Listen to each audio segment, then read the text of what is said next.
Hi everybody, this is your narrator Ali, and I hope you are ready to relax to our story today. Tonight we enter the misty world of old Japan into a lotus-ringed castle where a young noblewoman named Aya longs not only for duty and marriage, but for a love that glows and vanishes like moonlight on peony petals.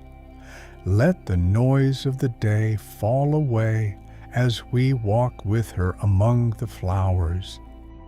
Chapter 1. The Daimyo's Only Child. In the province of Omi, where mountains lean down to watch their reflections in quiet lakes, there once lived a great lord, a daimyo of power and renown. He was a warrior by nature and by duty. Often he rode away at the head of his retainers, armor gleaming, or journeyed to the capital to attend upon the shogun and counsel in the affairs of the realm. Battles, courts, and campaigns claimed his time. Within his high-walled castle, surrounded by water that bloomed with lotus in the 7th month, lived his only child, a daughter named Aya. Her mother had died when she was very small, so Aya grew up among women, her old nurse, whose voice carried the lullabies of long ago, and a flock of bright, laughing maidens who were her companions and attendants. The castle's gates were rarely opened for her. The world beyond the walls remained a story told in snatches, in the voices of servants and the letters that came from distant cities. Yet within her small realm, Aya blossomed.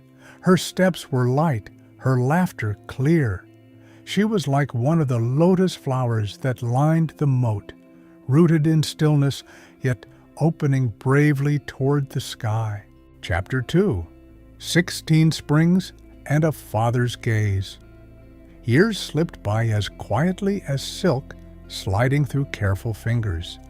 Aya learned to read poems and to write graceful characters. She mastered the delicate arts of embroidery and music, and the more mysterious art of listening to the wind in the pines. Her father, meanwhile, remained largely a figure of stories, the invincible lord who always returned victorious. When Aya reached her 16th year, a summer came in, which her father rode home again after a successful foray. Trumpets sounded at the gate, banners fluttered, and the heavy doors swung wide. Aya went forth with her maidens to greet him. She wore her finest robe, her hair arranged with all the care that befits a noble maiden. As she bowed and spoke words of welcome, her father looked at her properly for the first time in many years. Astonishment softened his stern face. He asked her age, and when she answered, he laughed at himself with a hint of rue. In his mind, he confessed she had still been a child, and he had even brought home a doll as a gift. The doll seemed suddenly very small beside her. The laughter soon faded into thoughtful silence. He went into the castle deep in contemplation. A new responsibility had placed its hand upon his shoulder. It was time, he decided, to seek a suitable husband for his daughter. Peace with neighboring lords was rare. Better to forge alliances while the land was quiet. Chapter 3. A Betrothal in Words Alone. The daimyo considered his options. In the province of Harima, there was another powerful lord, ruler of Akko, who had 3 sons. The eldest, he thought, might be too set in his ways, the youngest still too much a boy. The middle son seemed just right, strong and tested, yet still young enough to grow alongside Aya. Second thoughts, he mused, are often the best. Messengers went back and forth between the 2 households, carrying letters, gifts, and negotiations sealed with ink and bows. At last it was agreed.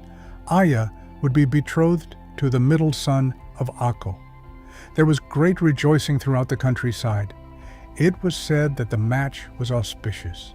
Yet neither Aya nor her bridegroom had ever seen the other's face. For Aya, the betrothal was more dream than reality. She listened politely as her attendants chattered about the young Lord of Akko, praising his skill in battle and in writing, his handsomeness, his wealth. Her father's servants brought boxes of bridal gifts from Akko, silken robes, lacquered boxes, ornaments of gold and jade. Aya sat with the castle seamstress, touching the fine fabrics lightly as if they might vanish. She smiled and blushed, but her heart remained curiously quiet, like a pond waiting for a stone to be thrown. She spent her days as before, embroidering, reading, and playing with her maidens on the cool wooden gallery overlooking the garden. Chapter 4. Moonlight and the Sister in the Pond. It was the month of May, when the air in Omi is soft and full of scents, wisteria and early roses, damp earth and the first peonies. Often in the evenings, when the heat of the day had passed, Aya and her maidens left the gallery, moving down into the garden to enjoy the night air. One such evening, the moon rose, round and pale, climbing above the castle roofs. The maidens watched it. One whispered that the moon looked like a lady grieving for a distant lover, her light so faint that she might soon hide her face with a sleeve of cloud. Aya agreed gently. To her, the moon was indeed a wistful lady. But, she added, there was another, more delicate, more sorrowful, who mirrored that lonely light. At once her companions begged to know who this mysterious sister might be. Aya only smiled and said, "Come and see." She led them along winding paths toward the still pond at the garden's heart. Fireflies flickered above the water like stray stars fallen into reeds.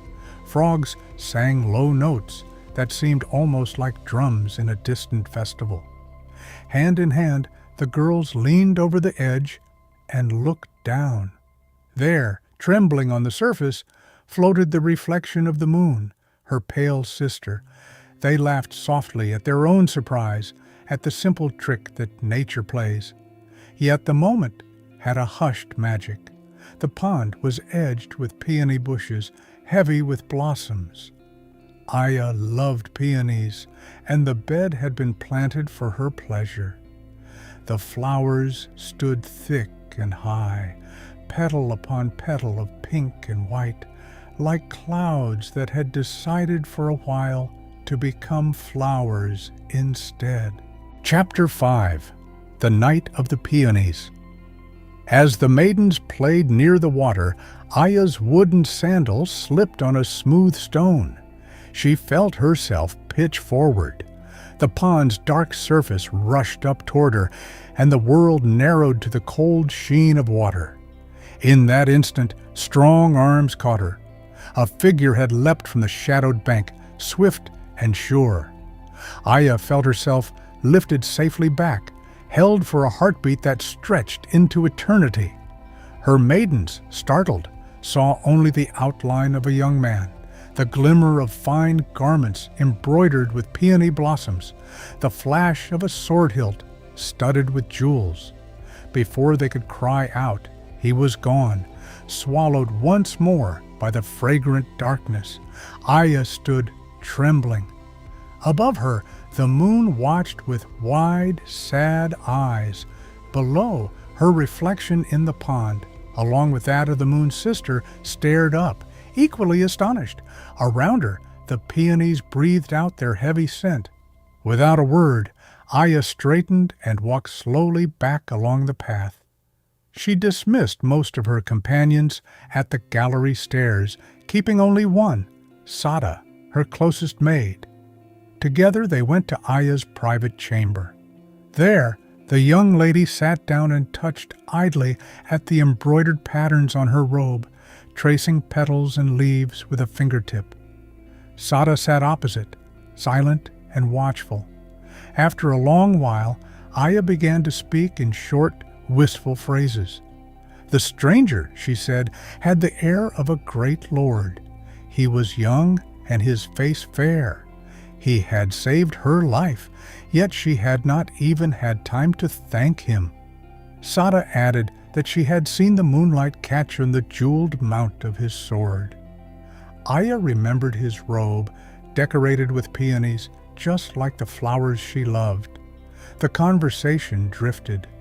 Aya complained of weariness, of feeling strangely pale. When Sada timidly mentioned the young Lord of Akko, Aya brushed the subject aside, claiming drowsiness and confusion. Yet in truth, a new image had taken root in her mind, a nameless youth among the peonies, vanishing as swiftly as he had come. Chapter 6. The Flower's Sickness. After that night, Aya was no longer the lively girl who laughed easily and played in the galleries. A gentle sadness settled over her, like a veil. By day, she wandered through the halls as if half asleep, or lay upon her cushions, staring at nothing. By night, quiet sobs were heard from her chamber. The sight of her splendid wedding garments no longer brought joy. She turned away from them. She seldom visited the garden. Her maidens whispered among themselves and watched anxiously as their lady's cheeks grew paler and her eyes more shadowed. No physician, no wise woman could diagnose her ailment. Her pulse was not fevered. No visible wound troubled her. It was Sada who understood. She had seen the light that flashed across Aya's face when the stranger caught her, and she had seen how that same light flickered now only when his memory was spoken of. In grief and loyalty, Sada went to the daimyo. Weeping, she told him the whole story, the moonlit pond, the peony bed, the mysterious youth whose garments glimmered for a breath. "My mistress," she said, "is wasting away for love of this unknown man." The daimyo frowned deeply. He found the tale absurd. His daughter's garden was carefully guarded by walls and vigilant soldiers. It seemed impossible that any stranger could have slipped inside. He dismissed talk of moonlight samurai and enchanted flowers as foolishness. "How would such a story sound," he muttered, "in the ears of the Lord of Akko?" Yet the sight of his fading child troubled him. He ordered a thorough search of the castle grounds, from outer walls to innermost courtyard. They found nothing, no trace of a hidden guest, no footprints beyond those known. Still, Aya grew no better. Chapter 7. The Song at the Garden Gallery. One warm night, when sleep would not come and her breath felt heavy in the confined room, Aya begged to be taken out to the open gallery overlooking the garden. Her attendants gently carried her, laying her on cushions where a faint breeze might reach. Sada cradled her head.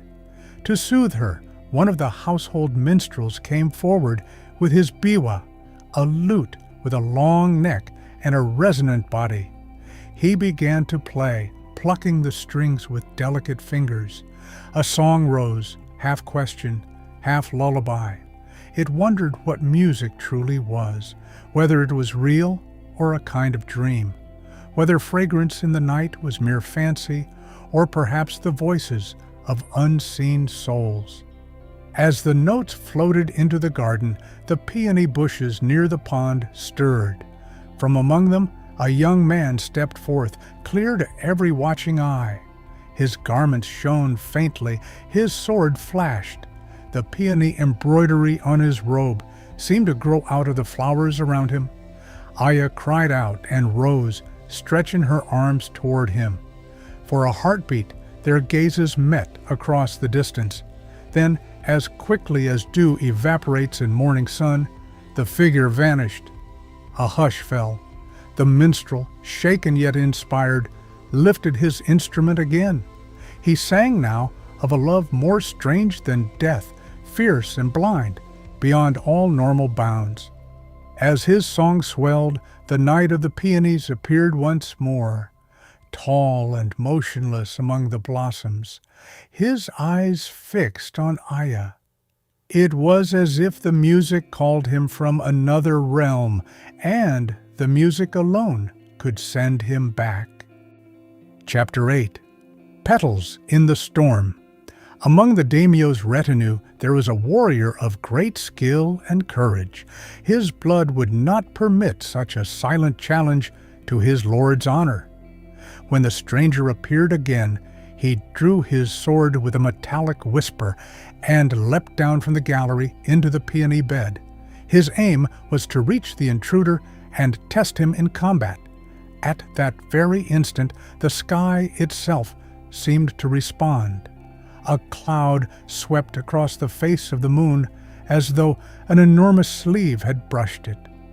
A hot wind rushed from the south, thick and sudden. The lights on the gallery flickered and went out. Maidens clutched their robes as the wind tore at their long sleeves, making them stream like banners. The peonies beneath were no longer calm flowers.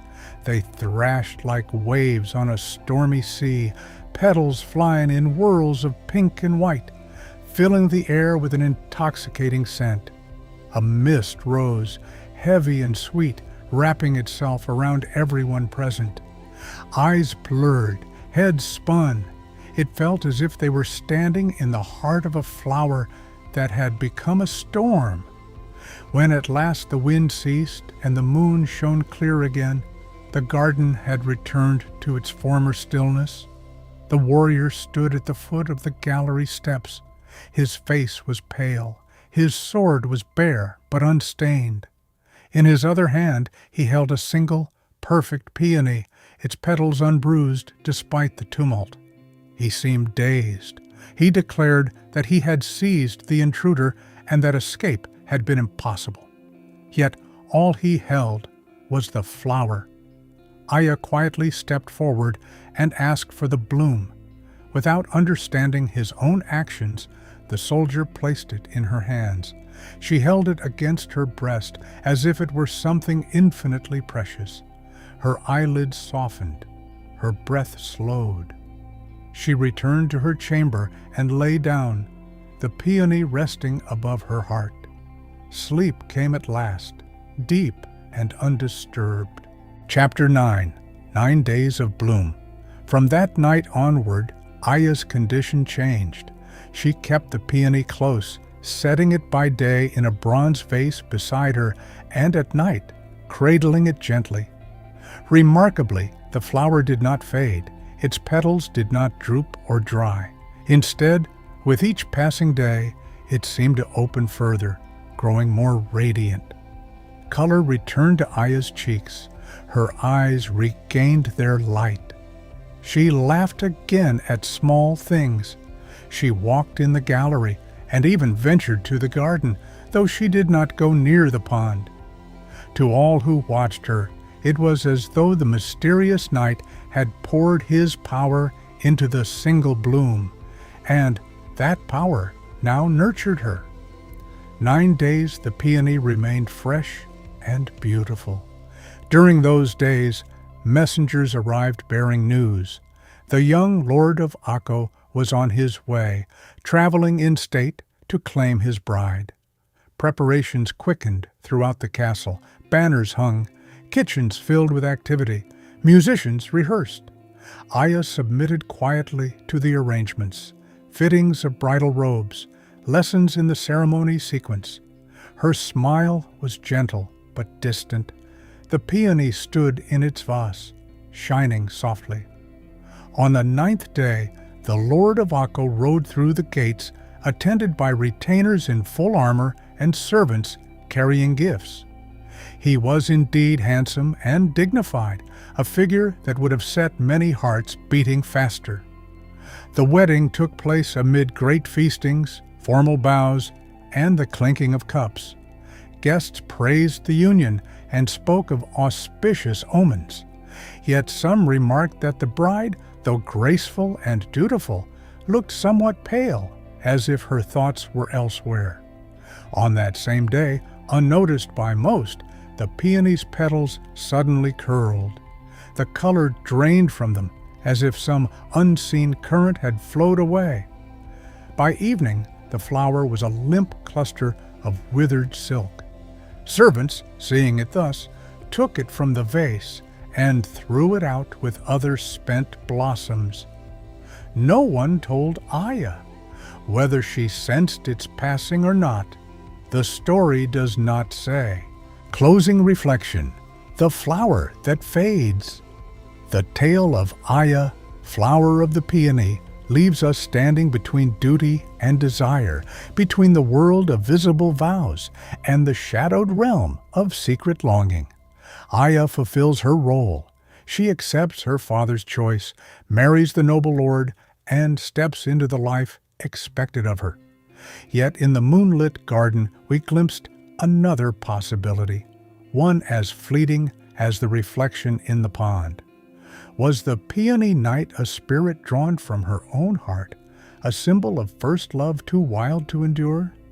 Was he the soul of the flowers themselves, answering her devoted care with one brief embrace? The story does not explain.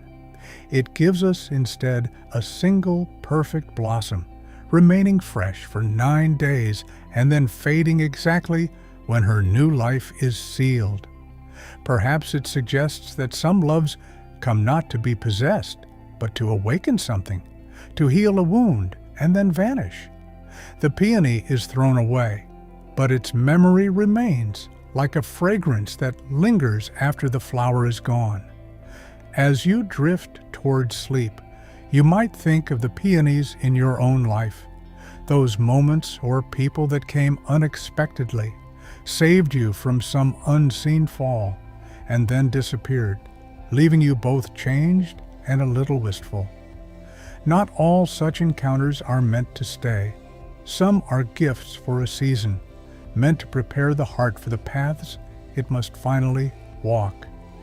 This is your narrator, Ali, thanking you for sharing this quiet journey within castle walls and moonlit gardens, and wishing you dreams as gentle as lotus petals and as vivid as peony blossoms under a watching moon. For more stories that can help you relax, don't forget to like and subscribe.